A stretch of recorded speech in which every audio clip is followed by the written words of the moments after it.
Hello, मेरा नाम है आदर्श और आप आ चुके हैं रैंकर्स एजुकेयर के ऑनलाइन लर्निंग प्लेटफॉर्म पे। आज हम डिस्कस करने वाले हैं सीयूटी डोमेन के अंदर आने वाले फिजिक्स पेपर एनालिसिस को और उसके सिलेबस को, ताकि आप इसको समझकर आगे अपने प्रिपरेशन को बढ़ा पाएं और कर पाएं। ठीक है, फिजिक्स सिलेबस के अंदर सबसे पहले हम डिस्कस करने वाले हैं कि अभी रिसेंट जो एग्जाम हुए हैं 2025 के अंदर, 2024 और 23 में, उसमें सीयूटी के द्वारा जितने भी क्वेश्चंस पूछे गए हैं वो सब्जेक्ट वाइज चैप्टर वाइज कितने पूछे गए हैं वो हम डिस्कस करने वाले हैं। इसमें सबसे पहले हम डिस्कस करते हैं रिसेंट जो एग्जाम्स में आए हैं चैप्टर वाइज क्वेश्चन, उनको जरा देखते हैं। ठीक है, चलिए आ जाइए भाई, ध्यान दीजिए। सबसे पहले हम बात करते हैं भाई चैप्टर वन में हमारा, अगर हम बात करें चैप्टर वन जो हमारा इलेक्ट्रिक चार्जेस एंड फील्ड है, जिसको हिंदी में बोलते हैं हम लोग विद्युत आवेश तथा क्षेत्र, इलेक्ट्रिक चार्जेस एंड फील्ड या विद्युत आवेश तथा क्षेत्र। इसमें 30 तारीख को जो एग्जाम हुआ था, 30 मई 2025 को, उसमें 4 सवाल पूछे गए हैं इस चैप्टर से। 28 तारीख को जो एग्जाम हुआ था, 28 मई को, उसमें 3 सवाल पूछे गए हैं। 20 मई को जो एग्जाम हुआ था उसमें 2 सवाल पूछे गए हैं। और सीयूटी 2024 में सिंगल पेपर हुआ था, एक ऑनलाइन हुआ था और एक ऑफलाइन हुआ था। तो ऑफलाइन वाले पेपर में ये सवाल पूछे गए थे 4।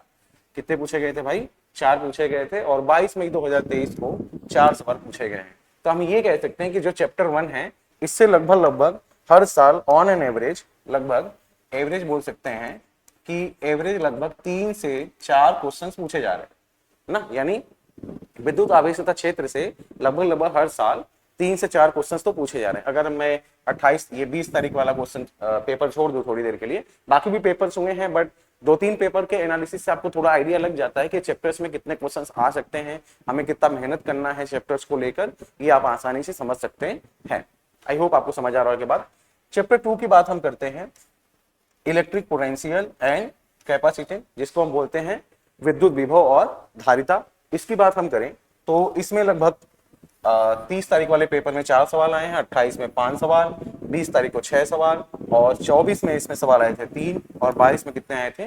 3। देखो यहाँ पे ध्यान दो, अगर हम 20 तारीख की बात कर रहे हैं तो इलेक्ट्रिक चार्जेस एंड फील्ड से तो 2 सवाल आया, but electric potential and capacitance से कितना आ गया? 6। और ये दोनों ही इलेक्ट्रोस्टैटिक्स के पार्ट है। इलेक्ट्रोस्टैटिक्स के अंदर ही, इलेक्ट्रोस्टैटिक्स यूनिट के अंदर ही ये दोनों चैप्टर्स आते हैं। तो इसमें अगर थोड़ा कम पूछ रहे हैं तो इसमें ज्यादा पूछेगा, इसमें ज्यादा पूछ रहे हैं तो इसमें थोड़ा कम पूछेगा। मतलब में दोनों के लिए आपको इक्वल मेहनत करना पड़ेगा, सही है, इक्वल फाइट भी करनी पड़ेगी। इलेक्ट्रिक पोटेंशियल एंड कैपेसिटेंस, इसमें हमने ये डिस्कस कर दिया। तो मैं ये बोल सकता हूं कि एवरेज 4 से 5 क्वेश्चन तो आएगा, 4 से 5 क्वेश्चंस मैं मान लेता हूं कि एवरेज आने वाला जो 2026 में आपका एग्जाम है उसमें 4 से 5 क्वेश्चंस तो आने वाले हैं। ठीक, आगे बात करते हैं करंट इलेक्ट्रिसिटी। करंट इलेक्ट्रिसिटी में आपका हो जाएगा भाई चैप्टर नंबर 3, जिसको हम बोलते हैं विद्युत धारा, करंट इलेक्ट्रिसिटी। ये तो बढ़िया चैप्टर है भाई, इससे क्वेश्चंस तो आते ही आते हैं। तो आपने देखा होगा 30 मई को इसमें 7 सवाल आए, उसके बाद 28 मई को इसमें भी 7 सवाल आए, 20 मई आई होप यहाँ पे थोड़ा गड़बड़ हो गया है, ठीक है, यहाँ पे 6 रहेगा, ठीक है, जो भी 5, ठीक है। 20 मई को इसमें लगभग कितने सवाल आए? 6। और सीटी 2024 में 9 सवाल आए थे करंट इलेक्ट्रिसिटी से, और 22 मई 2023 में 5 सवाल आए थे। ध्यान देना, करंट इलेक्ट्रिसिटी का वेटेज बहुत ज्यादा होता है क्योंकि इसमें टॉपिक्स बहुत ज्यादा है, जिसमें रेजिस्टेंस पढ़ते हैं, ओम्स लॉ पढ़ते हैं, रेजिस्टेंस का कॉम्बिनेशन पढ़ते हैं, पावर पढ़ते हैं, हीट जनरेट पढ़ते हैं। तो इसलिए इसमें बहुत ज्यादा टॉपिक हैं, वॉस्ट है थोड़ा, इसलिए इसमें ज्यादा सवाल पूछे जाते हैं।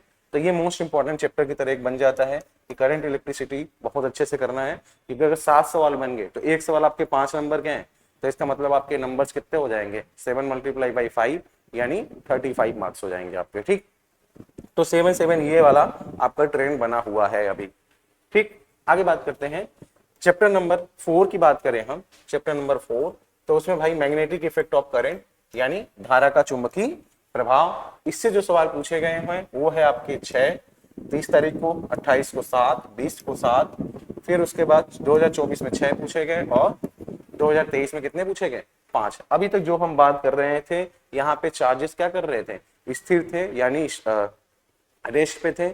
उनमें कितने फोर्सेस लग रहे थे? जब चार्ज थोड़ा सा मूव करना स्टार्ट किया तो करंट बन गया, इलेक्ट्रिक करंट जनरेट हुआ। इलेक्ट्रिक करंट हमने इसमें पढ़ा, बट उसका जो मैग्नेटिक इफेक्ट है वो हम अगले चैप्टर में पढ़ते हैं, जिसको हम बोलते हैं क्या आपका मैग्नेटिक इफेक्ट ऑफ करंट। यानी कोई जब वायर होता है उसके अंदर जब करंट फ्लो होता है तो उसके वजह से कितना मैग्नेटिक फील्ड होता है, ये सब हम डिस्कस करेंगे इसी चैप्टर के अंदर। ठीक है, वो आगे हम सिलेबस में आपको बताएंगे कि क्या क्या पढ़ना है, जैसे bio Savart law, I hope आपने नाम सुना होगा, तो उन चीजों के बारे में हम डिस्कस करेंगे आगे।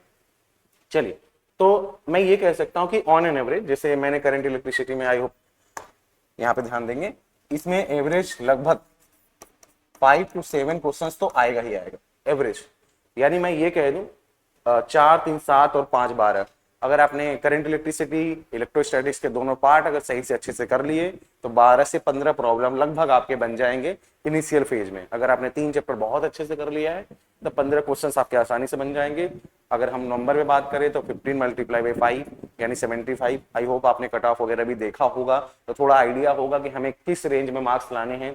अभी तो एग्जाम जो हो रहे हैं वो 750 की हो रहे हैं, लास्ट में हम बात करेंगे एग्जाम कितने नंबर के हो रहे हैं, कितना स्कोर आपको करना चाहिए ताकि आपको आसानी से कोई भी कॉलेज मिल जाए। अगर आप दिल्ली यूनिवर्सिटी टारगेट कर रहे हैं या बनारस हिंदू यूनिवर्सिटी, देन आसानी से आपको मिल जाए। चलिए आगे हम बात करते हैं, चैप्टर नंबर 4 बात कर लिया हमने। इसमें भी मैं बोल सकता हूं कि एवरेज 5 to 7 क्वेश्चंस तो आएगा। बहुत इंपॉर्टेंट चैप्टर है ये, क्योंकि मैग्नेटिक फील्ड का पहला ही चैप्टर है जिसके अंदर हम magnetic field due to wire ये सब डिस्कस करते हैं, तो बहुत इंपॉर्टेंट हो जाता है, क्योंकि करंट कैरिंग वायर की वजह से मैग्नेटिक फील्ड कितना फोर्स होता है, जब वायर मूव करता है तो उसके अंदर ईएमएफ कितना जनरेट होता है, वो सब यहीं से शुरू होता है। फिर आगे बात करते हैं magnetism and matter. Magnetism matter यानी चुंबकत्व और पदार्थ, जिसमें हम बात करते हैं फेरोमैग्नेटिक सब्सटेंस और डायमैग्नेटिक, पैरामैग्नेटिक, इनके ससेप्टेबिलिटी की वैल्यू कितनी होती है, एग्जाम में पूछ लिया जाता है। और मैग्नेटिक इनका मैग्नेटिक इफेक्ट क्या होता है, बार मैग्नेट क्या होता है, हम इसी चैप्टर के अंदर डिस्कस करते हैं। छोटे छोटे क्वेश्चंस होते हैं, ये बहुत आसान टॉपिक है और आसानी से क्वेश्चंस बन जाते हैं। ठीक, तो इसमें अगर हम बात करें तो 2 क्वेश्चन आया, एक 28 तारीख वाले पेपर में कोई क्वेश्चन नहीं आया, 2, 2, 2, यानी एवरेज मान सकते हो कि 1 से 2 क्वेश्चन तो आएंगे ही। ठीक है, तो एवरेज आप मान लीजिए कि आपका 1 से 2 प्रॉब्लम तो आने वाला है। ठीक है, आई होप आपको समझ आ रहा होगा ये बात। अगली बात करते हैं चैप्टर नंबर 6। चैप्टर नंबर 6 जो है वो है आपका इलेक्ट्रोमोटिव इंडक्शन यानी विद्युत चुंबकीय प्रेरण। इसके अंदर क्या होता है, वही जो मैंने आपको बताया कि मान लीजिए वायर किसी मैग्नेटिक फील्ड के अंदर कोई करंट कैरिंग वायर है या लूप है, और वो करंट मैग्नेटिक फील्ड के अंदर अगर वो मूव कर रहा है, देन उसके अंदर क्या होता है, ईएमएफ जनरेट होता है। ईएमएफ यानी विद्युत वाहक बल। उस विद्युत वाहक बल के वैल्यू को हम कैलकुलेट करते हैं इसी के अंदर, यानी इलेक्ट्रोमोटिव इंडक्शन। ठीक है, चलिए, तो इसमें कितने क्वेश्चन आए भाई, 3, 3, 4, 1 और 2। तो 2024 और 23 में तो 1-2 क्वेश्चन आए हैं, बट अभी रिसेंट जो एग्जाम हुए हैं उसमें 3, 3 और 4 क्वेश्चन आए हैं। तो मैं ये बोल सकता हूं कि एवरेज लगभग 3 to 4 क्वेश्चंस आ रहे हैं ना। अभी रिसेंट एग्जाम में जो आए हैं उनमें बता रहे हैं कि लगभग 3 से 4 क्वेश्चंस तो आएंगे ही आएंगे। ठीक है, तो आई होप आपको यहाँ तक चीजें समझ आई होंगी कि अभी तक कितनी चीजों को हमने कितने कितने क्वेश्चंस पूछे गए। तो अगर आपने इलेक्ट्रोस्टैटिक्स का पार्ट और करंट इलेक्ट्रिसिटी तैयार कर लिया तो लगभग 12 से 15 क्वेश्चंस आपके तैयार हो जाएंगे। उसके बाद अगर आपने मैग्नेटिक इफेक्ट ऑफ करंट कर लिया तो 5 क्वेश्चन या 7 क्वेश्चन, लगभग 7, 1, 8 और 3, 11, लगभग 10 क्वेश्चन मान लीजिए कि यहाँ भी आप तैयार कर लेंगे तो आप आधे पार्ट में लगभग 25 क्वेश्चन तक पहुंच जाएंगे। ठीक है, इसके बाद सेकंड पेपर में भी चीजें होती हैं, उसमें भी लगभग 20 से 25 क्वेश्चन पूछे जाते हैं। 1-2 क्वेश्चन और हैं, आगे बताता हूं। उसके पहले बात करते हैं हम कि आप अपने सीयूटी की तैयारी कैसे कर सकते हैं। तो जो रैंकर्स एजुकेयर है वो दुर्गाकुंड में स्थित है। यहाँ पे ऑफलाइन और ऑनलाइन दोनों मोड में पढ़ाई होती है। जब ऑफलाइन कैंपस आप ज्वाइन कर सकते हैं, आपको ऑनलाइन ज्वाइन करना है आप ऑनलाइन ज्वाइन कर सकते हैं। हमारे यहाँ फीचर्स क्या क्या है, ऑफलाइन ज्वाइन करेंगे तो आपको रिकॉर्डेड और लाइव क्लासेस भी मिल जाएंगे उसमें।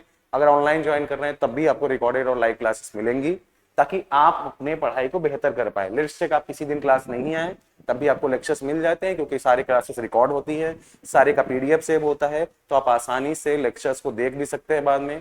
अगर आप नहीं आए, डाउट क्लासेस होती हैं, पीडीएफ नोट्स मिलता है, वही जो मैंने बताया कि आपको नोट्स तुरंत मिल जाते हैं, जैसे ही आपके लेक्चर्स खत्म होते हैं तुरंत आपको पीडीएफ मिल जाएंगे। इसके स्ट्रक्चर स्टडी प्लान होता है, आपको प्लान बता दिया जाएगा कि आपका सिलेबस कब तक खत्म हो रहा है, कितने क्लासेस चलेंगी किस चैप्टर के अंदर, वो सब चीजें आपको पहले ही डिस्कस करके बता दी जाएंगी, ताकि आपको कोई दिक्कत ना हो, आपको पता रहे कि हमारा सिलेबस जो है टाइम से खत्म हो जाएगा, टेस्ट सीरीज भी हो जाएंगी, अच्छे से हम तैयारी कर पाएंगे। और ये दोनों के लिए, ऑनलाइन ऑफलाइन दोनों के लिए है। ऑफलाइन अगर आप ज्वाइन करेंगे तो आपको ऑनलाइन लेक्चर्स भी मिलते रहेंगे।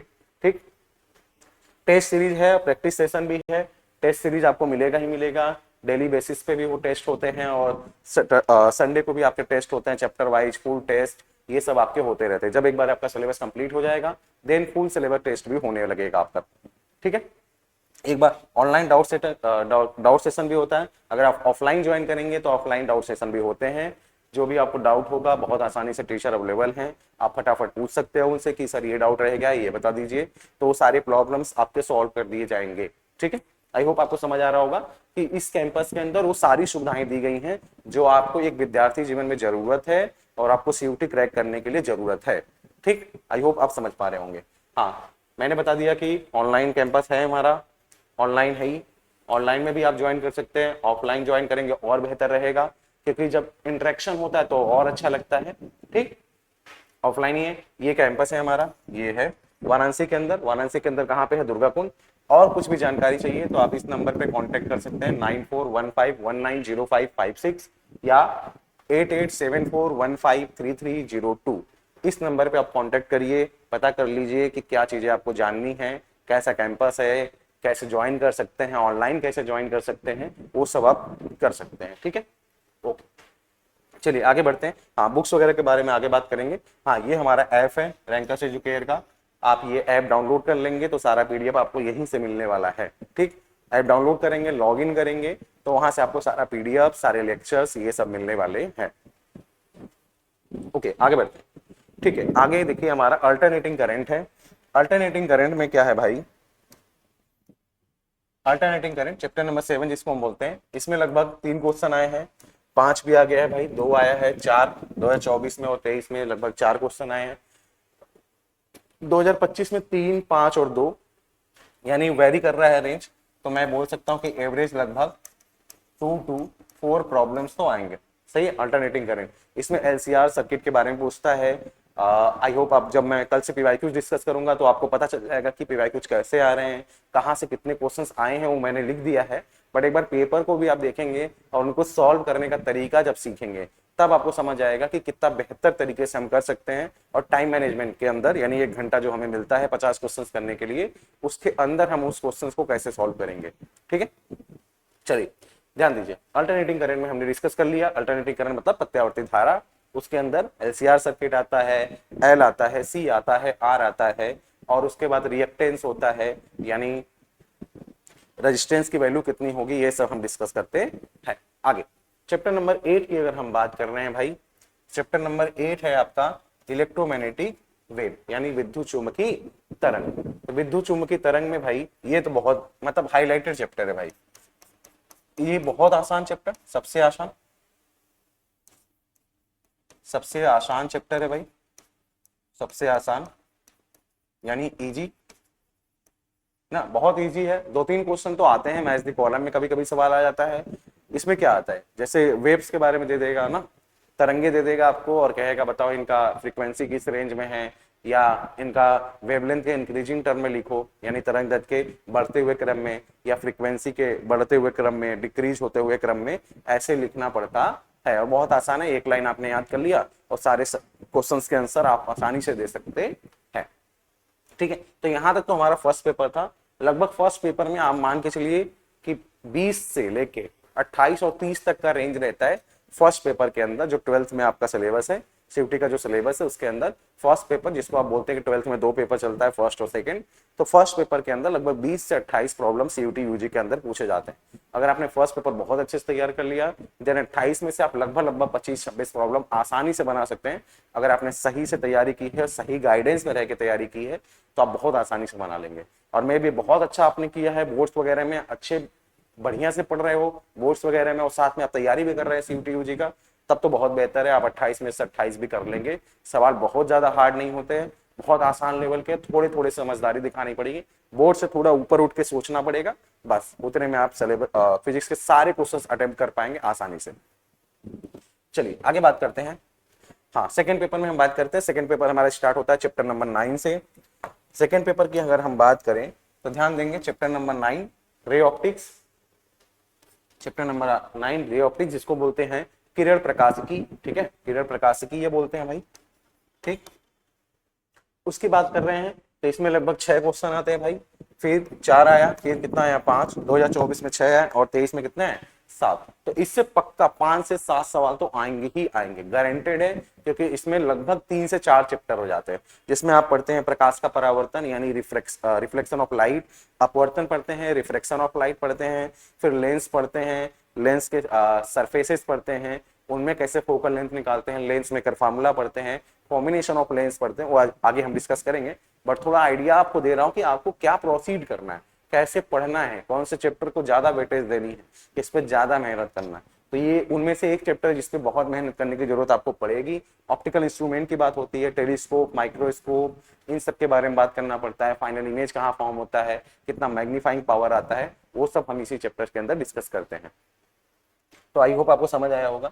तो इसमें भाई एवरेज लगभग 6 to 7 तो सवाल पूछे ही जाएंगे, और इसमें तो भाई 2-3 क्वेश्चन तो फिक्स है, एकदम फिक्स है भाई। चैप्टर नंबर 8 यानी इलेक्ट्रोमैग्नेटिक वेव में 2-3 क्वेश्चंस तो पक्के से पूछे जाएंगे, ठीक। आगे चलिए आगे बताते हैं आपको, क्योंकि हम सेकंड पेपर में आ चुके हैं तो रे ऑप्टिक्स के बाद हमने कर लिया।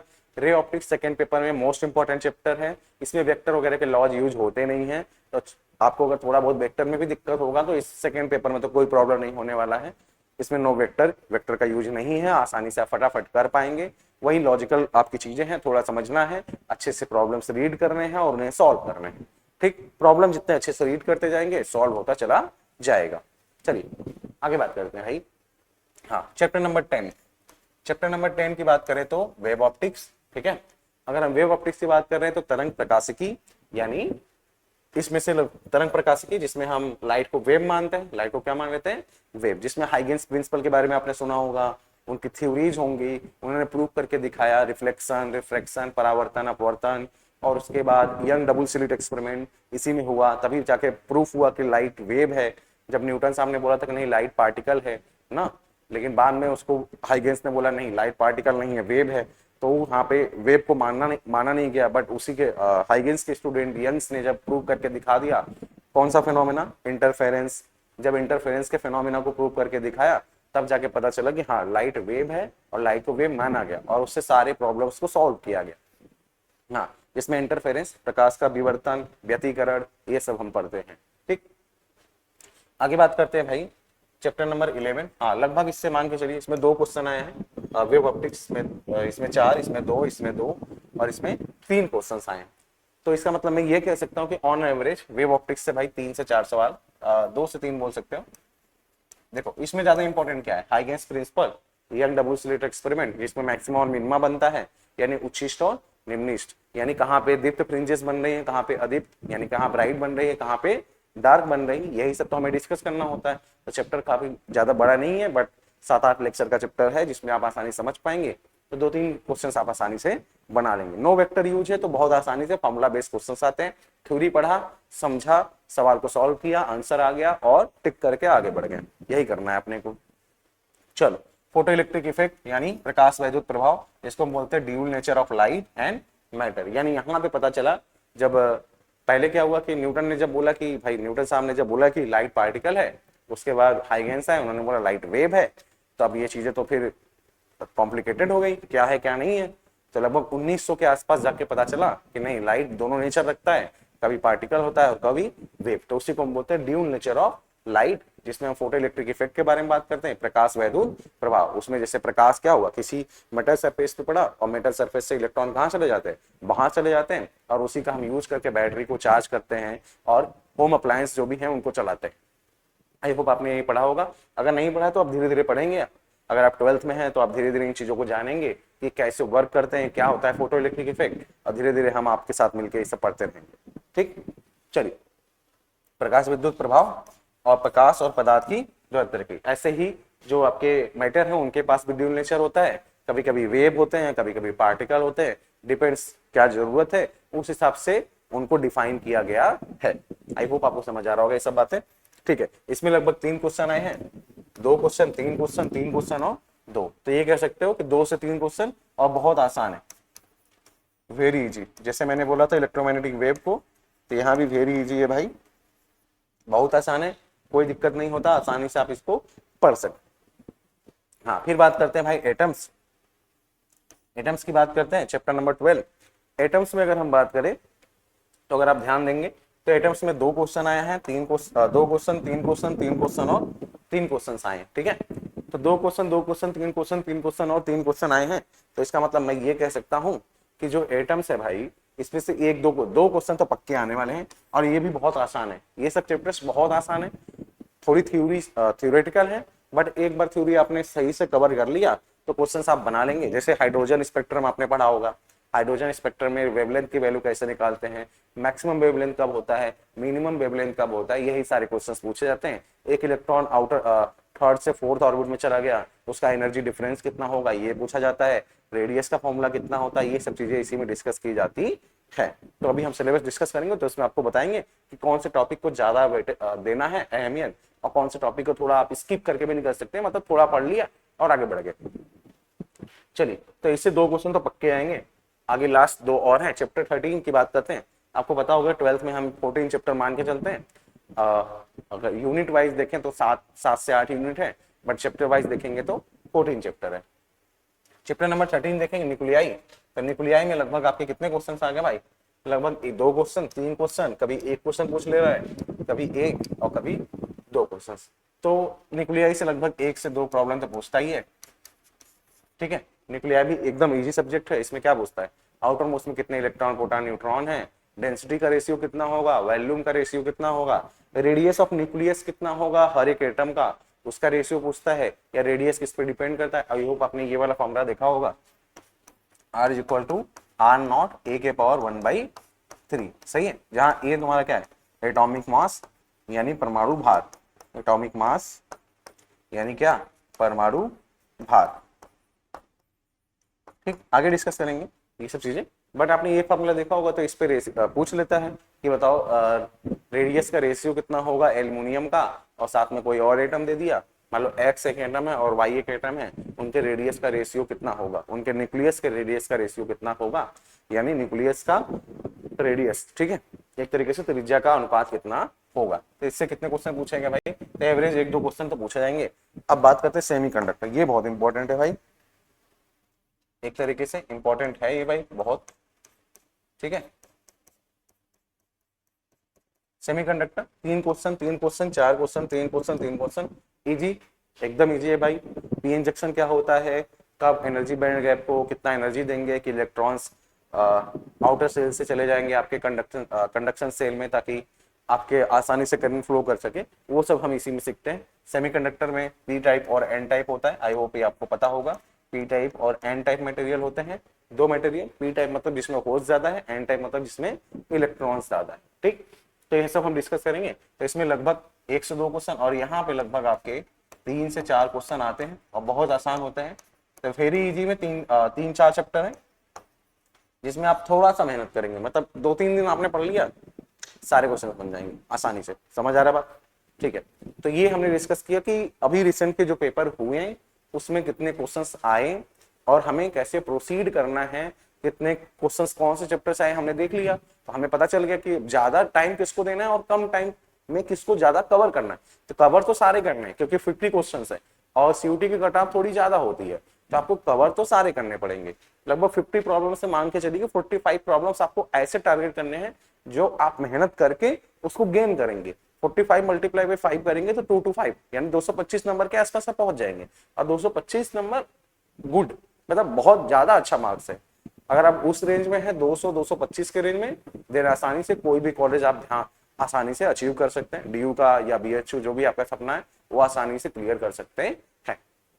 आई होप आपको ये बात समझ आई होगी कि हमें कैसे प्रोसीड करना है पीवाईक्यूज को देख के, और पीवाईक्यूज कितने आए हैं उनको देख के। ठीक, इन सभी पीवाईक्यूज का सोल्यूशन हम करेंगे कल से। आइए सबसे पहले बात करते हैं यहाँ पे, ठीक है, यहाँ पे बात करते हैं भाई, अब हम बात करते हैं डिटेल सिलेबस।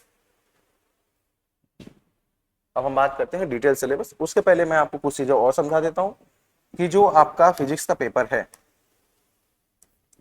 फिजिक्स।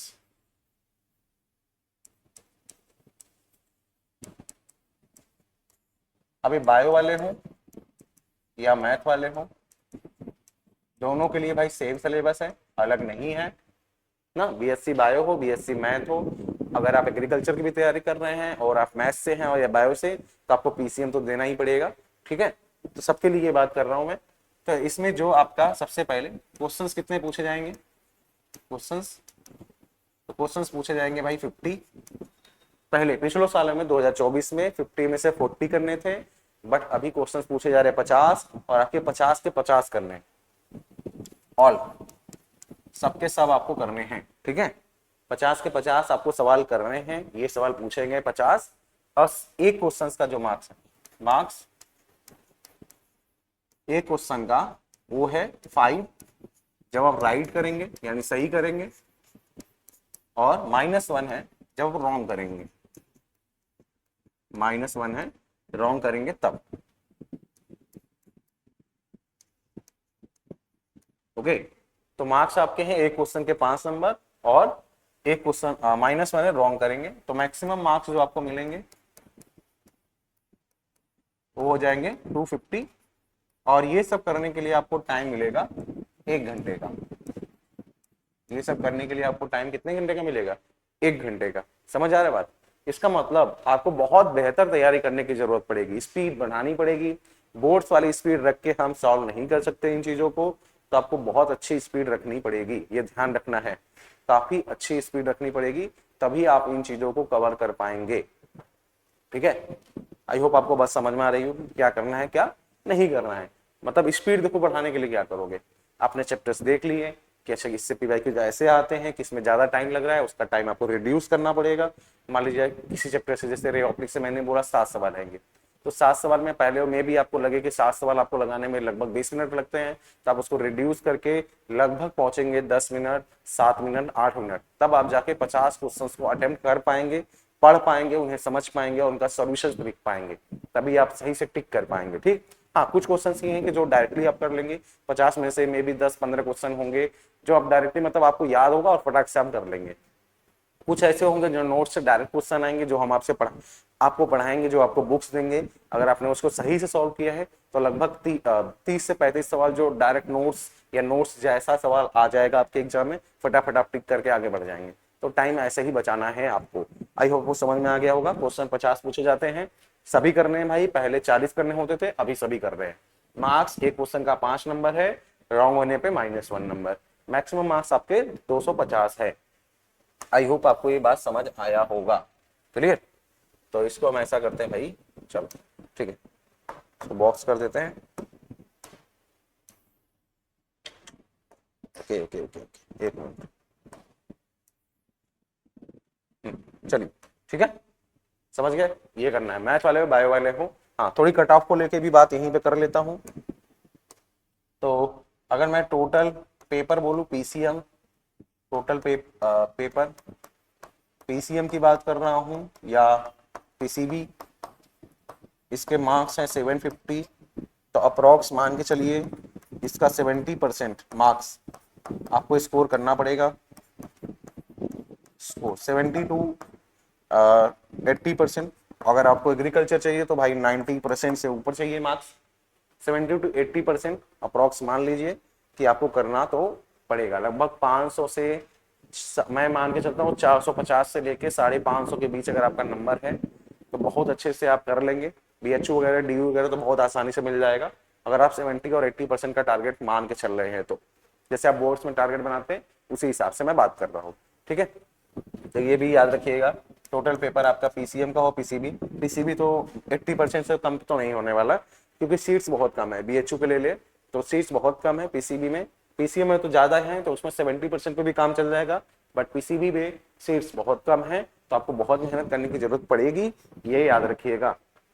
और 80% मिनिमम की बात कर रहा हूँ कि 80% तो लाना ही लाना है, तब जाके आपको हॉस्टल्स भी मिल सकता है और आपकी कॉलेज लाइफ बहुत अच्छी गुजरने वाली है। चलिए अब आते हैं, बात करते हैं कि सर ये तो समझ गए कि चैप्टर से कितने क्वेश्चंस पूछे गए, ये हमने आइडिया लगा लिया। अब चैप्टर्स में क्या क्या टॉपिक्स है जो हमें पढ़ने हैं उसको थोड़ा थोड़ा डिस्कस कर लेते हैं। कि क्या क्या टॉपिक्स हैं, मैं भी आपको थोड़ा आइडिया अभी लगे कि क्या क्या पढ़ना है, उसी आइडियाज पे हम वर्क करते चलेंगे, topic wise topic wise topic wise topic करेंगे, फिर क्वेश्चंस करेंगे, फिर वहां जब क्वेश्चंस अच्छे बन जाएंगे हमसे, फिर अगला टॉपिक करेंगे, फिर क्वेश्चंस करेंगे। ये हम प्रोसीड करने वाले हैं आगे आने वाले क्लासेस के अंदर जब हम चैप्टर्स पढ़ रहे होंगे। बट अभी आपको थोड़ा आइडिया लगा लेना है कि कैसे क्वेश्चंस, कितने टॉपिक्स है जो हमें पढ़ने हैं किसी भी यूनिट के अंदर, वो हम डिस्कस करने वाले हैं। तो शुरू करते हैं, आ जाइए। यूनिट 1, जिसमें हम यूनिट 1 में 2 चैप्टर की बात करते हैं, तो इलेक्ट्रोस्टैटिक्स में, तो उसमें सबसे पहले हमें बात करना है electric charges and their conservation, यानी विद्युत आवेश और उसका संरक्षण बात करना है भाई। कूलाम्स लॉ, आई होप जानते होंगे कूलाम्स लॉ, कूलाम का नियम क्या बोलता है, 2 चार्जेस हैं रेस्ट पे, ये भी भाई रेस्ट पे है, और दूसरा चार्जेस भी क्या है, रेस्ट पे, तो इनके बीच फोर्स ऑफ अट्रैक्शन या रिपल्सन का एक फोर्स लगता है जो किसके बराबर होता है, 1/4 एप्सिलॉन नॉट Q1 Q2 और divide by R²। I hope आपको ये पता होगा, तो हम आगे आने वाले क्लासेस में डिस्कस करेंगे। बट अभी के लिए कूलाम का नियम, फोर्स बिटवीन 2 पॉइंट चार्जेस, ये पढ़ना है हमें। 2 से ज्यादा चार्जेस हो जाए, मल्टीपल चार्जेस, उनके लिए फिर सुपरपोजिशन प्रिंसिपल पढ़ना है, यानी 2 बिंदु आवेशों के बीच बल, ज्यादा आवेश हो जाएंगे उनके बीच बल, अध्यारोपण का सिद्धांत, और लास्ट में हमें पढ़ना है कंटिन्यूअस चार्ज डिस्ट्रीब्यूशन, यानी सतत आवेश वितरण। ये बहुत इंपॉर्टेंट है भाई, सतत आवेश वितरण, ये हम बात करेंगे जब हम चैप्टर शुरू करेंगे, बट ये टॉपिक हमें पढ़ना है। फिर बात करना है मुझे इलेक्ट्रिक फील्ड, यानी विद्युत क्षेत्र, electric field due to a point charge, यानी एक बिंदु आवेश के कारण विद्युत क्षेत्र, इलेक्ट्रिक फील्ड लाइंस, यानी विद्युत क्षेत्र रेखाएं, फिर इलेक्ट्रिक डाइपोल, यानी वैद्युत द्विध्रुव, ये तो हाईलाइटेड है भाई, इस पे 2-3 क्वेश्चन तो आ ही जाते हैं इलेक्ट्रिक डाइपोल पे। फिर electric field due to a electric dipole, वही मैं बोल रहा हूँ कि इलेक्ट्रिक फील्ड भी पूछ सकता है, टॉर्क भी पूछ सकता है, यानी बल युग्म का आघूर्ण, वैद्युत क्षेत्र, ये सब पूछ सकता है। तो एक विद्युत द्विध्रुव के कारण विद्युत क्षेत्र और एक समान विद्युत क्षेत्र में द्विध्रुव पर टॉर्क, जिसको हम बोलते हैं बल युग्म का आघूर्ण, टॉर्क को हिंदी में बोलते हैं भाई बल युग्म का आघूर्ण, सही। यानी एक डाइपोल के अंदर टॉर्क कितना जनरेट होगा उसके बारे में हम बात करते हैं इसके अंदर। आई होप आपको ये समझ आया होगा। ऐसे ही आगे बात करते हैं भाई कि आगे क्या पढ़ना है हमें। यूनिट 1 के अंदर ही electric flux, statement of Gauss law, आपने पढ़ा होगा। गॉस लॉ क्या बोलता है भाई, E dot dA, E vector dot dA vector, ये किसके इक्वल होता है भाई, Q in divide by epsilon not के इक्वल होता है। ये चीज हमने पढ़ना है।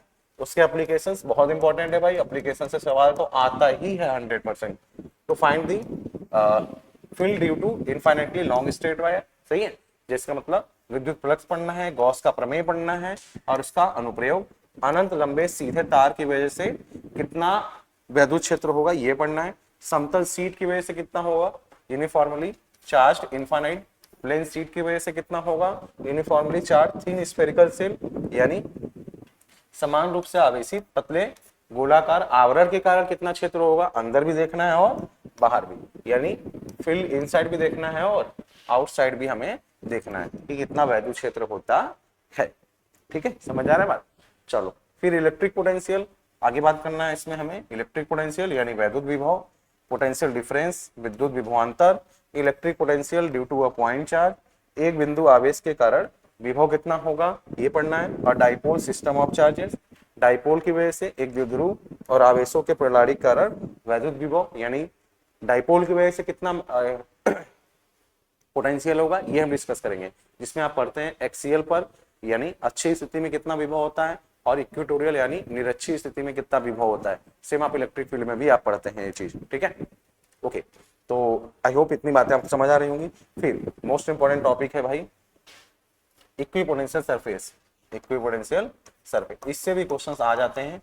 इक्विपोटेंशियल सरफेस यानी समविभव पृष्ठ। फिर बात करते हैं भाई electric potential energy of a system of 2 point charges, जिसमें एनर्जी की बात हम करें तो मान लो Q1 है और ये Q2, तो इनके बीच जो एनर्जी होता है 1/4 एप्सिलॉन नॉट Q1 Q2 और डिवाइड बाई R।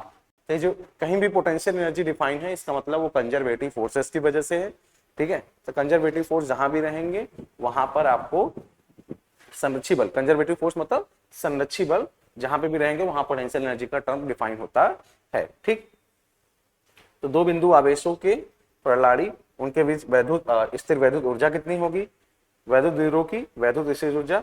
आप इलेक्ट्रिक डाइपोल का भी पूछेगा, डाइपोल का भी कर लेंगे। इलेक्ट्रोस्टैटिक्स फील्ड, सही है, डाइपोल की वजह से कितना एनर्जी स्टोर होगा, ये सब भी हम इसी चैप्टर्स के अंदर डिस्कस करेंगे। ठीक है, यहां तक आपको आई होप ये सारी चीजें क्लियर होंगी। ठीक है, चलिए आ जाइए।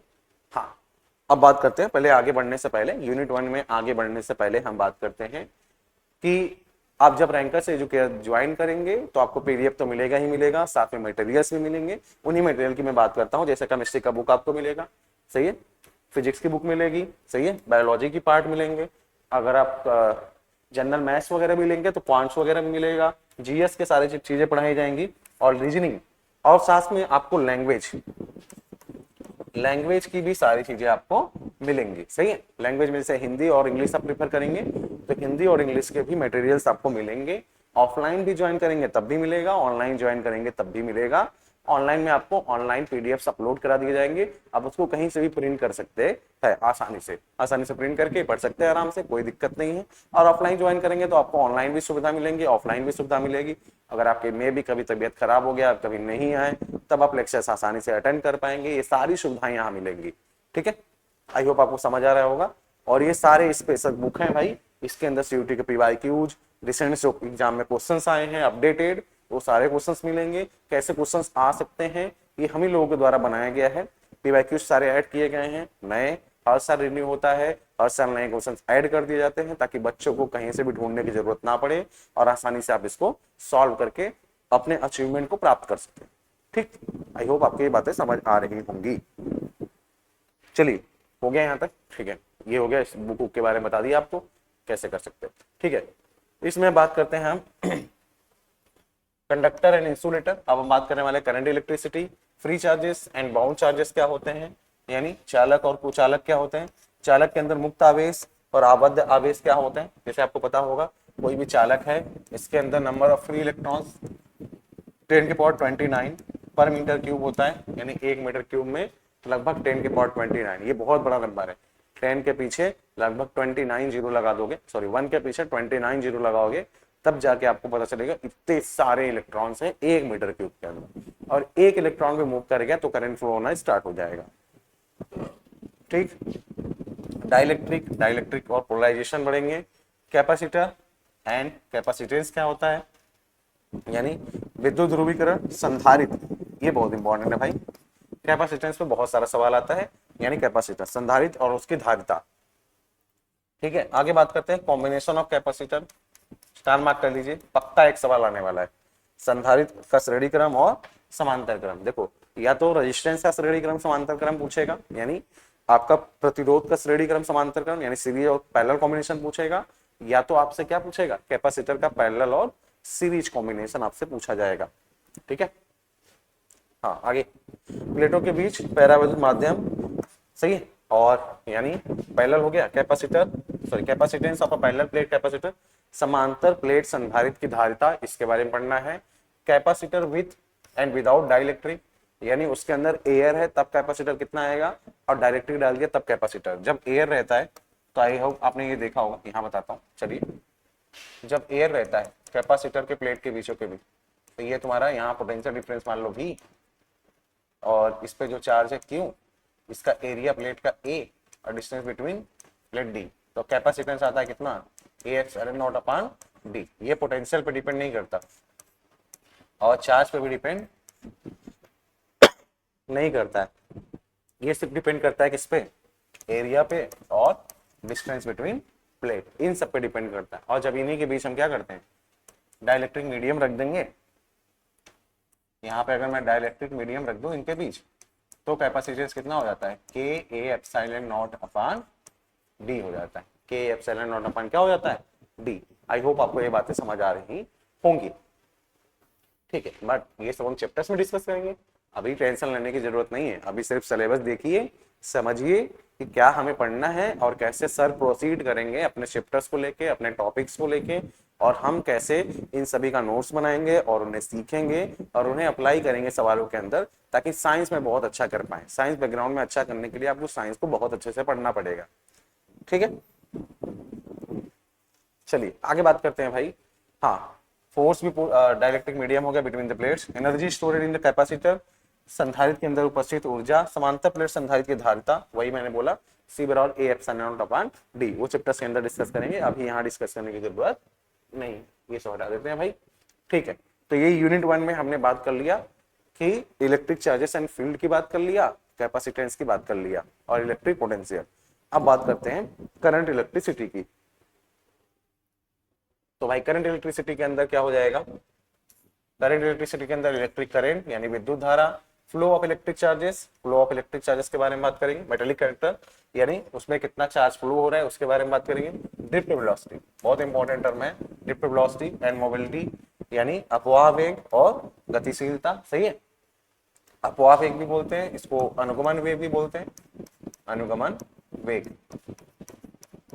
ठीक है, फिर there relation with electric field, electric field के साथ सॉरी इलेक्ट्रिक करंट भी और इलेक्ट्रिक फील्ड से भी इसका रिलेशन होता है, वो भी हम डिस्कस करेंगे। ओम्स लॉ, इलेक्ट्रिक रेजिस्टेंस, ठीक है, वीआई कैरेक्टरिस्टिक्स बहुत इंपॉर्टेंट है ओम्स लॉ का, लीनियर एंड नॉन लीनियर यहाँ पे हम डिस्कस करेंगे। लगभग 10 से 15 मिनट का लेक्चर होता है और एक सवाल पक्का पूछा जाता है, तो ये हम डिस्कस करेंगे चैप्टर्स के अंदर। विद्युत धारा उसका संबंध, ओम का नियम बता ही दिया। विद्युत प्रतिरोध, वी आई अभिलक्षण जिसको हम वी आई ग्राफ भी बोलते हैं, ऐसे वी और आई का एक ग्राफ बना होगा, एक ऐसा ग्राफ होगा और कुछ एक ऐसा ग्राफ होगा। ठीक है, ये लीनियर है या नॉन लीनियर है, सही है, यानी सीधा है और ये ऐसे कर्व जैसा है, तो दोनों में रेजिस्टेंस की वैल्यू कितनी होगी हम ही डिस्कस करेंगे चैप्टर्स के अंदर। आगे इलेक्ट्रिकल एनर्जी यानी वैद्युत ऊर्जा, पावर यानी शक्ति, इलेक्ट्रिकल रेजिस्टिविटी यानी वैद्युत प्रतिरोध, प्रतिरोधकता, कंडक्टिविटी, ये सब की बात हम करेंगे। ठीक है, शक्ति हो गया, विद्युत प्रतिरोधकता, चालकता हो गया आपका, टेम्परेचर डिपेंडेंस ऑफ रेजिस्टेंस यानी प्रतिरोध का तापमान पर निर्भरता। सही है, यानी तापमान पर प्रतिरोध कैसे डिपेंड करेगा। आई होप आपने अगर थोड़ा बहुत पढ़ा है तो आपको पता होगा R T is equal to R naught bracket में 1 प्लस अल्फा टी। अल्फा क्या है तुम्हारा, प्रतिरोध ताप गुणांक यानी टेम्परेचर पे डिपेंड करने वाला रेजिस्टेंस। ठीक है, अल्फा यानी टेम्परेचर डिपेंडेंसी पे डिपेंड करता है। फिर किरचॉफ्स लॉ, फिर व्हीटस्टोन ब्रिज, ये सब हम डिस्कस करेंगे। हाँ, सेल्स के बारे में तो भूल गया, internal resistance of cell, potential difference EMF of a cell, combination of cell in series and parallel, यानी सेल का आंतरिक प्रतिरोध पढ़ेंगे, सेल का विभवांतर, विद्युत वाहक बल, श्रेणी क्रम एवं समांतर क्रम में सेलों का संयोजन, ये सब हम पढ़ने वाले हैं इसी चैप्टर के अंदर। ठीक है, आई होप आपको यहाँ तक चीजें क्लियर होंगी, कोई दिक्कत नहीं होना चाहिए यहाँ तक। ठीक है, चलिए ठीक है आगे बात करते हैं। अब थोड़ा जल्दी जल्दी बात करेंगे, सिलेबस को थोड़ा लेंदी नहीं करते हैं, आसानी से जल्दी जल्दी बात करते हैं। कॉन्सेप्ट ऑफ मैग्नेटिक फील्ड बात करेंगे, ओर्स्टेड एक्सपेरिमेंट यानी चुंबकीय क्षेत्र की अवधारणा, ओर्स्टेड का प्रयोग बहुत इंपॉर्टेंट है भाई, पूछ लिया था इस बार। बायो-सेवर्ट लॉ, ये तो 100% आता ही आता है, इस पे तो सारे चैप्टर इसी पे डिपेंड करता है, बायो-सेवर्ट लॉ, बायो-सेवर्ट का नियम, its application to current carrying circular loop की वजह से मैग्नेटिक फील्ड कितना होता है, धारावाही वृत्तीय लूप पर इसका अनुप्रयोग। फिर बात करते हैं एम्पियर्स लॉ, एम्पियर का नियम, इसका एप्लीकेशन, अनंत लंबे सीधे तार की वजह से कितना मैग्नेटिक फील्ड होता है, यानी सीधी प्रणालिका भी पढ़ना है, स्ट्रेट सोलेनॉइड भी पढ़ना है, का अनुप्रयोग। Force on a moving charge, एक मूविंग चार्ज पर कितना फोर्स होता है यूनिफॉर्म मैग्नेटिक फील्ड के अंदर एंड इलेक्ट्रिक फील्ड के अंदर। सही है, मूविंग चार्ज के पर कितना फोर्स होता है जब इलेक्ट्रिक फील्ड के अंदर हो और मैग्नेटिक फील्ड के अंदर, तो आपको पता होगा एफ बराबर क्या होता है, क्यू ब्रैकेट में E vector plus V cross B vector. सही, ये होता है आपका जितना आपको फोर्स अप्लाई होता है एक समान वैद्युत क्षेत्र में और चुंबकीय क्षेत्र में, सॉरी चुंबकीय क्षेत्र और वैद्युत क्षेत्र में गतिमान आवेश पर बल। तो ये हमें पढ़ना है magnetic effect of current and magnetism में। आगे बात करते हैं जो और टॉपिक्स हैं इसमें, force on a current carrying conductor in a uniform magnetic field, force between two parallel current carrying conductors. सही है, डेफिनेशन ऑफ एम्पियर्स, टॉर्क पढ़ना है हमें, अ करंट लूप। सही है, उसके बाद magnetic a current loop in magnetic field, ये पूरा टॉपिक है भाई। मूविंग कॉइल गैल्वेनोमीटर, इसका conversion sensitivity, conversion ammeter two volt meter, सही है। तो इसके अंदर क्या करना है, एक समान चुंबकीय क्षेत्र में धारावाही चालक पर लगने वाला बल यानी force on a current carrying conductor, ठीक है, ये पढ़ना है एक टॉपिक। फिर पढ़ना है हमें force between two parallel wire, आपने ये पढ़ा होगा, ऐसे I1 होता है और I2 और इनके बीच का डिस्टेंस कितना होता है D, तो force by L mu upon 4 pi 2 I1 I2 और डिवाइड बाई ये I2 मान लो, ये I1 और divide by D, this is the formula. इस पे कई सारे सवाल आते हैं, बहुत सारे सवाल, मतलब हर पेपर के अंदर एक दो सवाल तो पक्के रहते हैं। तो हम वो चैप्टर्स के अंदर डिस्कस करेंगे, अभी पीवाईक्यू डिस्कस करेंगे, उसमें डिस्कस करेंगे कि कैसे हमें करना है। आई होप आपको ये बातें समझ आ गई होंगी। चलो ठीक है, तो ये हो गया भाई। हिंदी में भी देख लो, दो समांतर धारावाही चालकों के बीच बल, एम्पियर की परिभाषा, चुंबकीय क्षेत्र में धारावाही लूप के द्वारा अनुभव किया गया बल युग का आघूर्ण, चल कुंडली गैल्वेनोमीटर, बहुत इंपॉर्टेंट है भाई, मूविंग कॉइल गैल्वेनोमीटर, ठीक है, ये जो मूविंग कॉइल गैल्वेनोमीटर है ये बहुत इंपॉर्टेंट है, इसकी धारा संवेदनशीलता और इसका कन्वर्जन एमीटर और वोल्ट मीटर में। तो कैसे हम मूविंग कॉइल गैल्वेनोमीटर को वोल्ट मीटर और अमीटर में कन्वर्ट करेंगे, ये हम सीखेंगे इसी चैप्टर के अंदर, ठीक। और यहाँ से एक सवाल तो आता ही है। चलिए आगे बात करते हैं unit 3 magnetic effect of current के अंदर ही और मैग्नेटिज्म में ही। Current loop as a magnetic dipole, यानी चुंबकीय द्विध्रुव के कारण द्विध्रुव के रूप में धारा पास और उसका चुंबकीय द्विध्रुव आघूर्ण यानी डाइपोल मोमेंट भी पढ़ेंगे हम। मैग्नेटिक फील्ड इंटेंसिटी यानी वैद्युत क्षेत्र का इंटेंसिटी कितना है due to a magnetic dipole यानी बार मैग्नेट, एक बार मैग्नेट की वजह से, एक दंड चुंबक की वजह से, चुंबकीय द्विध्रुव दंड चुंबक की वजह से, यानी कितना होगा उसके अक्ष पर और उसके अक्ष के लंबवत कितना वैद्युत क्षेत्र होगा, वो हम बात करेंगे along its axis and perpendicular। अच्छी स्थिति और निरक्षी स्थिति इसी के अंदर हम डिस्कस करने वाले हैं, ठीक है। Torque on a magnetic dipole, एक मैग्नेटिक डाइपोल पर टॉर्क कितना होगा, bar magnet in a uniform magnetic field, यानी बल युग्म का आघूर्ण कितना होगा अगर बार मैग्नेट को हम एक चुंबकीय क्षेत्र में रख दे रहे हैं, ठीक है।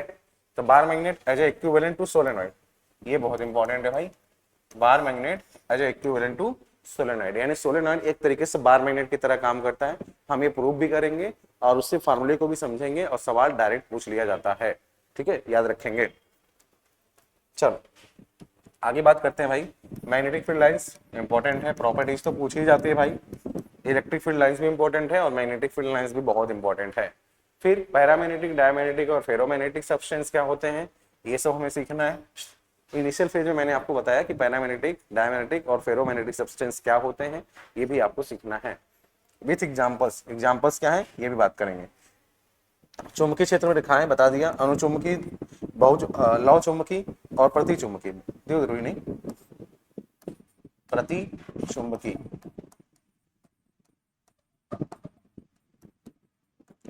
ठीक है। आगे बात करते हैं electromagnetic induction and alternating current, इस पे बात करते हैं भाई। Electromagnetic induction, Faraday's law, induced EMF and current, सही है, बहुत इंपॉर्टेंट चैप्टर भाई, मोस्ट इंपॉर्टेंट, सही। 3 से 4 क्वेश्चन मैंने स्टार्टिंग बताया था, विद्युत चुंबकीय प्रेरण, फैराडे का नियम, प्रेरित विद्युत वाहक बल, लेंज लॉ, लेंज का नियम, ईडी करंट्स इंपॉर्टेंट एग्जांपल्स पूछे जाते हैं। भंवर धाराएं, सेल्फ एंड म्यूचुअल इंडक्टेंस यानी पारस्परिक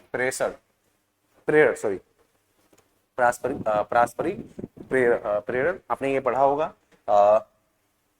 L is equal to five is equal to 5 proportional to I होता है, तो फ्लक्स, ये मैग्नेटिक फ्लक्स है, इज इक्वल टू LI, यहाँ से L बराबर क्या हो जाएगा 5 डिवाइड बाई I, यानी L बराबर चुंबकीय फ्लक्स यानी magnetic flux divide by current. तो ये हम डिस्कस करेंगे चैप्टर के अंदर, जब किसी लूप के अंदर करंट चेंज होता है तो करंट का अपोज करता है, जो प्रॉपर्टीज करंट का अपोज करता है उसे हम बोलते हैं इंडक्टेंस। तो ये सेल्फ भी हो सकता है और दूसरे वाले पार्टिकल दूसरे वाले लूप के अंदर होगा तो उसे बोलेंगे म्यूचुअल, और सेल्फ वाले में होगा तो उसे बोलेंगे सेल्फ इंडक्टेंस। तो हम बात करेंगे चैप्टर्स के अंदर, अभी जरूरत नहीं है इनकी।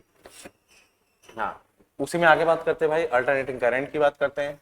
प्रत्यावर्ती धाराएं, peak value and RMS value बहुत इंपॉर्टेंट है भाई, याद रखना पड़ेगा।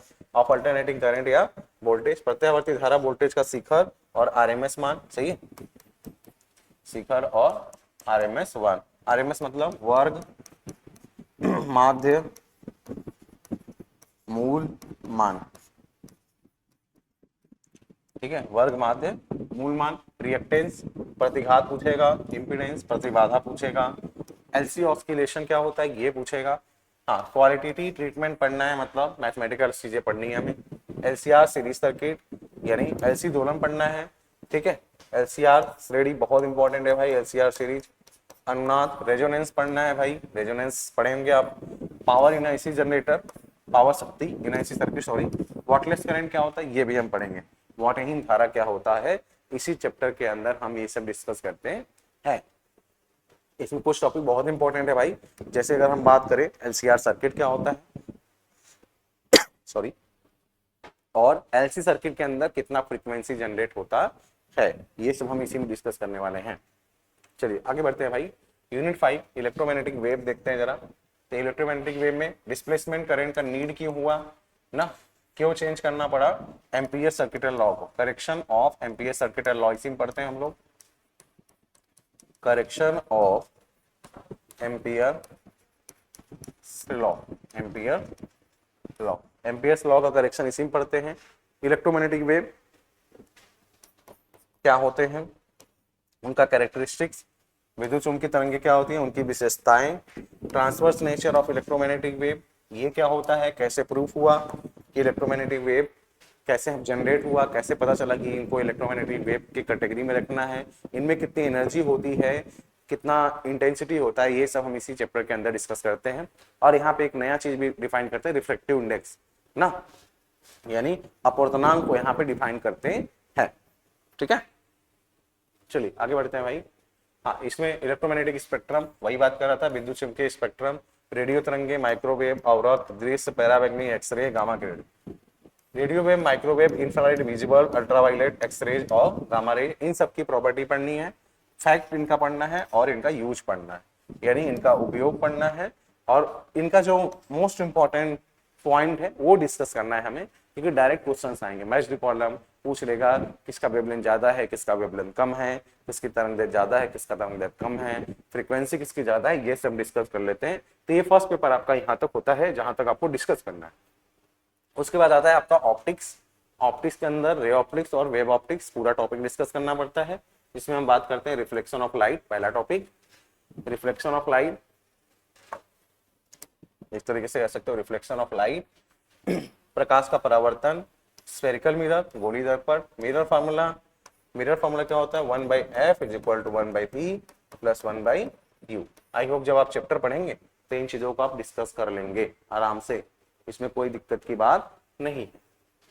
चलिए, refraction of light, total internal reflection, प्रकाश का अपवर्तन, पूर्ण आंतरिक परावर्तन, उसके एप्लीकेशंस पढ़ेंगे हम लोग, उसके एप्लीकेशंस, ठीक है। ऑप्टिकल फाइबर यानी प्रकाशिक तंतु, जिसमें इंटरनेट वगैरह चलता है हमारा। रिफ्रैक्शन एट स्फेरिकल सरफेसेस, गोली सतहों पे अपवर्तन, लेंसेस, थिन लेंस फार्मूला, पतले लेंस का सूत्र, लेंस का निर्माता सूत्र, lens maker formula, lens maker सूत्र बोलते हैं, लेंस निर्माता सूत्र नहीं, लेंस मेकर फार्मूला बोलते हैं।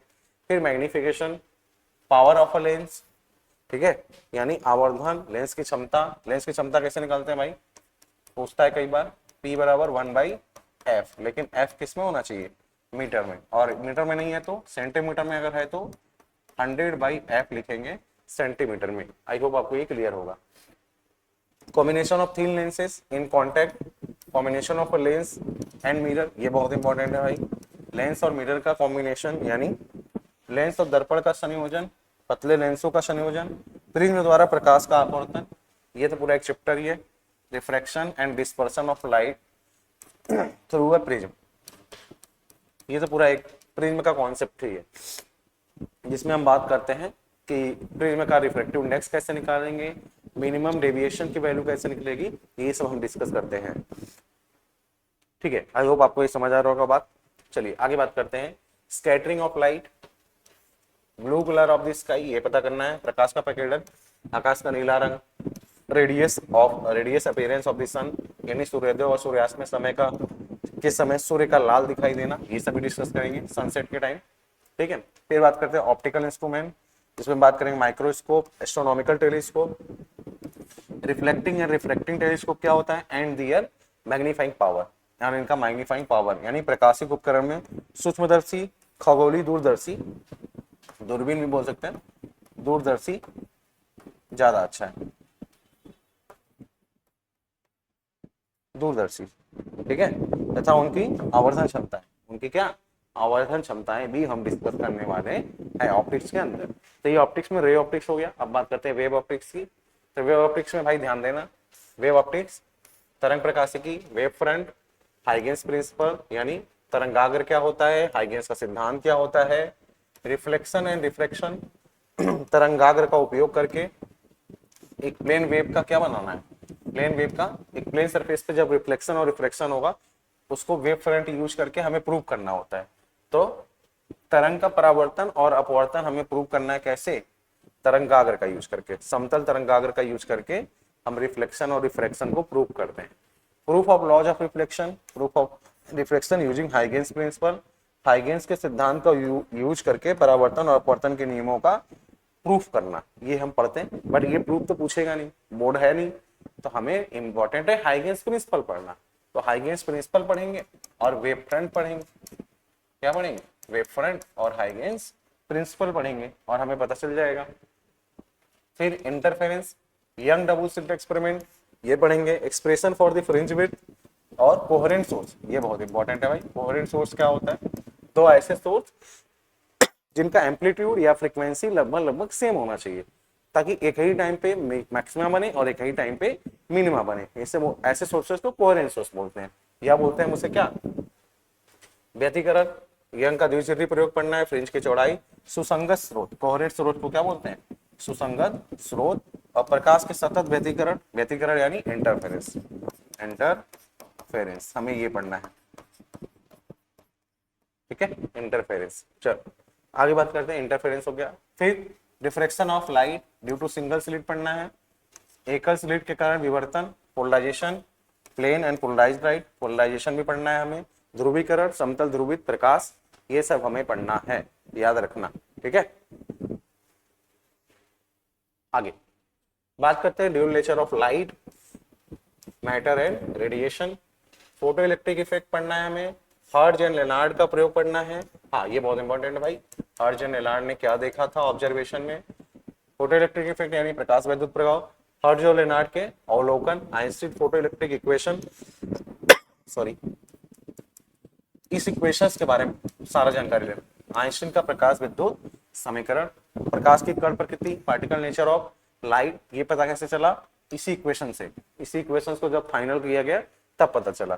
फिर मैटर वेव पढ़ना है, वेव नेचर ऑफ पार्टिकल पढ़ना है, डी ब्रॉगली रिलेशन, भाई डी ब्रॉगली वेवलेंथ से तो सवाल आना ही है, डी ब्रॉगली वेवलेंथ पढ़ना है, पदार्थ तरंगे, कणों की तरंग प्रकृति, ये सब हम पढ़ेंगे dual nature of matter and radiation के अंदर। अगला एटम्स एंड न्यूक्लियाई की बात करते हैं भाई। एटम्स और न्यूक्लियाई में सबसे पहले बात करना है alpha particle scattering experiment, Rutherford model of atom, Bohr model यानी अल्फा कण का प्रकीर्णन प्रयोग, जिसमें आप पढ़ते हैं कि ये नाभिक होता है, बहुत सारे रे आते हैं, सॉरी अल्फा पार्टिकल आते हैं, अपने पास से मुड़ जाते हैं, और फिर एक ऐसा पार्टिकल आता है 8-9 हजार में जो अपने पाथ को रिट्रेस कर लेता है, अपने पाथ को क्या करता है, रिट्रेस। इससे पता चलता है कि बीच में कोई तो ऐसा न्यूक्लियस जैसा है, कोई पॉजिटिव चार्ज जैसा बैठा हुआ है जो रिपल्सन कर रहा है, उसी को बाद में न्यूक्लियस बोला गया। Composition and size of nucleus, atomic masses, isotope ये इंपॉर्टेंट है, आइसोबार ये इंपॉर्टेंट है भाई, और आइसोटोन क्या होते हैं ये भी इंपॉर्टेंट है, यानी रदरफोर्ड का परमाणु मॉडल, बोहर मॉडल, ऊर्जा स्तर, हाइड्रोजन स्पेक्ट्रम ऑफ नाभिक की संरचना, नाभिक की संरचना भाई, परमाणु द्रव्यमान, समस्थानिक, समभारिक और समस्थानिक नहीं सम न्यूट्रॉनिक, यहाँ पे भाई सम आइसोटोन से ना, हाँ ठीक है, सम न्यूट्रॉनिक, न्यूट्रॉनिक ठीक है, सम न्यूट्रॉनिक। आइए एटम्स एंड न्यूक्लियाई में radio activity, alpha particle, beta, gamma, radio activity में अल्फा पार्टिकल, बीटा, गामा ये सब पढ़ना है। जो भी रेज है उनकी प्रॉपर्टीज पढ़नी है, मास एनर्जी रिलेशन E बराबर mc², ये पढ़ेंगे हम लोग। Mass defect delta m is equal to delta E is equal to delta m into c², binding energy भी बोलते हैं mass energy relation, binding energy पर nuclear, its variation with mass number at nuclear fission and fusion, इसके बारे में तो थोड़ी जानकारी लेनी है, बहुत ज्यादा चीजें इसमें से पूछी नहीं जाती। रेडियोधर्मिता, alpha beta gamma, Kiran Kiran और उनका गुणधर्म, द्रव्यमान ऊर्जा संबंध बहुत इंपॉर्टेंट, द्रव्यमान दोष, प्रति न्यूक्लियर बंधन ऊर्जा, द्रव्यमान संख्या के साथ इसकी भिन्नता। आपको पता होगा कुछ ऐसा ग्राफ बनता है, पहले ये पीक पे जाता है फिर धीरे धीरे कम हो जाता है, तो मैक्सिमम जो होता है वो एफ के लिए होता है, बाइंडिंग एनर्जी पर न्यूक्लियर, वो हम ग्राफ में बात करेंगे बाद में, ठीक है। हाँ, लास्ट जो हमें डिस्कस करना है, energy band in solid, conductor, insulator, semiconductor क्या होता है, सेमीकंडक्टर के बारे में diode, semiconductor diode, IP characteristics, forward bias and reverse bias, diode as a rectifier, यानी कोषों में ऊर्जा बैंड गैप, ठीक है, चालक, इंसुलेटर, अर्धचालक क्या होते हैं ये पढ़ेंगे, अर्धचालक डायोड, यानी इसमें हम पढ़ते हैं पीएन संधि डायोड, पीएन संधि डायोड, ये हम पढ़ते हैं इसमें, ठीक है। अग्र और पश्च बायस में आईवी कैरेक्टरिस्टिक्स यानी फॉरवर्ड बायस और रिवर्स बायस, कब फॉरवर्ड होता है कब रिवर्स होता है ये भी हम पढ़ेंगे, ठीक। और दिष्ट कार्य के रूप में डायोड, ये सब पूरा सिलेबस है आपका, ये पूरा सिलेबस हमने डिस्कस कर लिया। आई होप आपको ये सारा सिलेबस समझ आया होगा। तो आज हमने ये किया कि सबसे पहले ये देखा कि पीवाईक्यूज में कितने सवाल आते हैं, मतलब रिसेंट एग्जाम में कितने सवाल आए हैं, पेपर में कितने क्वेश्चंस आते हैं, कितने घंटे में करने होते हैं, सही में कितना नंबर मिलता है, गलत करने पे कितना नंबर कटता है, ये सब हमने डिस्कस कर लिया। और उसके बाद डिस्कस किया कि पूरा syllabus A to Z chapter 1 से लेके चैप्टर 14 तक क्या क्या हमें पढ़ना है, कैसे पढ़ना है, वो तो क्लासेस सब चलेंगी, तो उसमें सारे टॉपिक धीरे धीरे धीरे आपको लगभग पढ़ाए जाएंगे, सारे ही टॉपिक लगभग 110 115 क्लासेस जो भी लगेंगी उसमें आपको सारे क्लासेस में ये पूरा लेक्चर्स पढ़ाया जाएगा। आगे लास्ट हम बात करने वाले हैं कि आप तैयारी कैसे करेंगे, तो वही सेम चीज, अगर आपको तैयारी करना है भाई तो आप ज्वाइन कीजिए रैंकर्स एजुकेयर का ऑनलाइन लर्निंग प्लेटफॉर्म ज्वाइन कर लीजिए, या ऑफलाइन जो भी आपको ज्वाइन करना है वो आप पे डिपेंड करता है।